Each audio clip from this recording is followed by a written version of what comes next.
അപ്പോൾ പ്രിയപ്പെട്ടവരെ, നമുക്കൊന്ന് കണ്ണൂരേക്ക് പോയി വരാം. കണ്ണൂർ പരിയാരം ഗവൺമെന്റ് മെഡിക്കൽ കോളേജിൽ ഹൃദയ ശസ്ത്രക്രിയകൾ മുടങ്ങി. കാത്ത് പ്രവർത്തനം നിലച്ചതോടെയാണ് ആൻജിയോപ്ലാസ്റ്റി മുടങ്ങിയത്.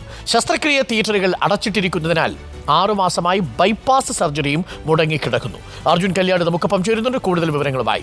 അർജുൻ കല്യാട്, ഈ കാത്ത് ലാബ് മുടങ്ങുന്നത് കൊണ്ട് വലിയ പ്രശ്നങ്ങൾ ഉണ്ടാവുന്നുണ്ട്, സ്റ്റെൻഡില്ല തുടങ്ങിയ കാര്യങ്ങൾ നമ്മൾ തുടർച്ചയായിട്ട് റിപ്പോർട്ട് ചെയ്യുന്നതാണ്. ഇപ്പോൾ കണ്ണൂർ പരിയാരം ഗവൺമെന്റ് മെഡിക്കൽ കോളേജിലും ശസ്ത്രക്രിയകൾ നിലയ്ക്കുന്നു എന്നത് ആശങ്കയുണ്ടാക്കുന്നതാണ്. ധാരാളം രോഗികൾ എത്തുന്ന സ്ഥലമാണെന്നാണ് ഞാൻ മനസ്സിലാക്കുന്നത്. എന്താണ് ആശുപത്രി അധികൃതർ നൽകുന്ന വിശദീകരണം? അരുൺകുമാർ, കണ്ണൂർ, കാസർഗോഡ് ജില്ലകളിൽ നിന്നും വ്യാപകമായ തോതിൽ ഇത്തരത്തിൽ ആൻജിയോപ്ലാസ്റ്റി, ആൻജിയോഗ്രാം, അതുപോലെ തന്നെ പേസ് മേക്കർ ഘടിപ്പിക്കൽ തുടങ്ങിയിട്ടുള്ള ആവശ്യങ്ങൾക്ക് വേണ്ടി നിരവധിയായിട്ടുള്ള രോഗികൾ എത്തുന്ന ഒരു പ്രധാനപ്പെട്ട കേന്ദ്രമാണ് പരിയാരം മെഡിക്കൽ കോളേജ്. ആ പരിയാരം മെഡിക്കൽ കോളേജിലാണ് ഇപ്പോൾ ഇത്തരത്തിൽ ശസ്ത്രക്രിയകളെല്ലാം മുടങ്ങുന്നൊരു അവസ്ഥ സംജാതമായിട്ടുള്ളത്. മുന്നേ തന്നെ, അതായത് 3 ഉപകരണങ്ങളാണ് ഇവിടെ ഉണ്ടായിരുന്നത്. അതിൽ 2 എണ്ണം ഇതിനു മുൻപ് പണിമുടക്കിയിരുന്നു. 1 മാത്രമേ പ്രവർത്തിക്കുന്നുണ്ടായിരുന്നുള്ളൂ. ആ ഒന്നും കൂടി പണിമുടക്കിയതോട് വലിയ തോതിൽ ഒരു പ്രതിസന്ധി ആശുപത്രി അഭിമുഖീകരിക്കുകയാണ്.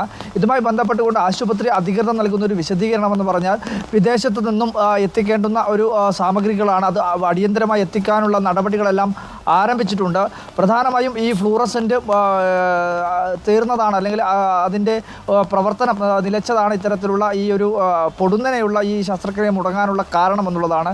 ഏകദേശം 26ഓളം തന്നെ രോഗികൾ അവിടെ പ്രവേശിക്കപ്പെട്ടതാണ് ഈ ആൻജിയോപ്ലാസ്റ്റി ചെയ്യുന്നതിന് വേണ്ടി. പക്ഷേ അവരെല്ലാം തന്നെ മടക്കി അയക്കുന്ന ഒരു സ്ഥിതിയാണുള്ളത്. ഏകദേശം 300ഓളം തന്നെ രോഗികൾ അവിടെ അപ്പോയിൻമെൻറ്റ് ലഭിച്ചതാണ്. അതായത് ആൻജിയോപ്ലാസ്റ്റി, ആൻജിയോഗ്രാം, അതുപോലെ തന്നെ പ്ലേസ് മേക്കർ ഘടിപ്പിക്കൽ തുടങ്ങിയിട്ടുള്ള വിവിധ കാര്യങ്ങൾക്ക് വേണ്ടി അവിടെ അപ്പോയിൻമെൻറ്റ് ലഭിച്ചതുമാണ്. പക്ഷേ അവരെല്ലാം തന്നെ ഇപ്പോൾ പ്രതിസന്ധിയിലാക്കുന്ന ഒരു നടപടിയാണ്. അതിനും എത്രയോ അധികമാണ് ഇവിടത്തേക്ക് എത്തുന്ന രോഗികൾ. ഇവിടത്തേക്ക് എത്തുന്ന അപേക്ഷകൾ മാത്രം പരിഗണിച്ചാൽ തന്നെ അതും വലിയ എണ്ണം തന്നെ കാണാൻ വേണ്ടി കഴിയും. എന്തായാലും തുടർച്ചയായി പരിയാരം മെഡിക്കൽ കോളേജിൽ അതുമാത്രമല്ല, കാത്ത് ലാബിൻ്റെ പ്രവർത്തനം നിലക്കുന്നത് മാത്രമല്ല, നിരവധിയായിട്ടുള്ള പ്രശ്നങ്ങൾ മെഡിക്കൽ കോളേജ് അഭിമുഖീകരിക്കുന്നുണ്ട്. ലിഫ്റ്റ് പോലും പല ഘട്ടങ്ങളിലും പണിമുടക്കുന്നു. അത് നന്നാക്കാതെ എത്രയോ ദിവസങ്ങൾ അവിടെ ഇടുന്ന ഒരു സാഹചര്യം പോലും പലപ്പോഴും ഉണ്ടായിട്ടുണ്ട് എന്നുള്ളത്, അതും വളരെ അടുത്ത ദിവസങ്ങളിൽ പോലും അത്തരത്തിലുള്ള സംഭവങ്ങൾ ഉണ്ടായിട്ടുണ്ട് എന്നുള്ളത് വലിയ തോതിൽ ഗൗരവം വർദ്ധിപ്പിക്കുകയാണ്. കണ്ണൂർ, കാസർഗോഡ് ജില്ലകളിലെ രോഗികൾ പ്രധാനമായും എത്തുന്ന ഒരു കേന്ദ്രമെന്ന നിലയിൽ അടിയന്തരമായി ഇത്തരം വിഷയങ്ങളിൽ ഇടപെടുന്നതിന് വേണ്ടി ആരോഗ്യവകുപ്പ് ഒരു സന്നദ്ധത പ്രകടിപ്പിക്കണമെന്നുള്ളതാണ് പ്രധാനമായും പറയാനുള്ളത്. Okay, thank you. അർജുൻ കല്യാടാണ് വിവരങ്ങൾ നൽകിയത്. കണ്ണൂരിൽ ഇപ്പോൾ പയ്യന്നൂരിലുള്ള ഹോസ്പിറ്റലിലും ശസ്ത്രക്രിയകൾ മുടങ്ങിയിരിക്കുന്നു. പരിയാരത്ത് ഗവൺമെന്റ് മെഡിക്കൽ കോളേജിൽ ഹൃദയ ശസ്ത്രക്രിയ മുടങ്ങിയിരിക്കുകയാണ്.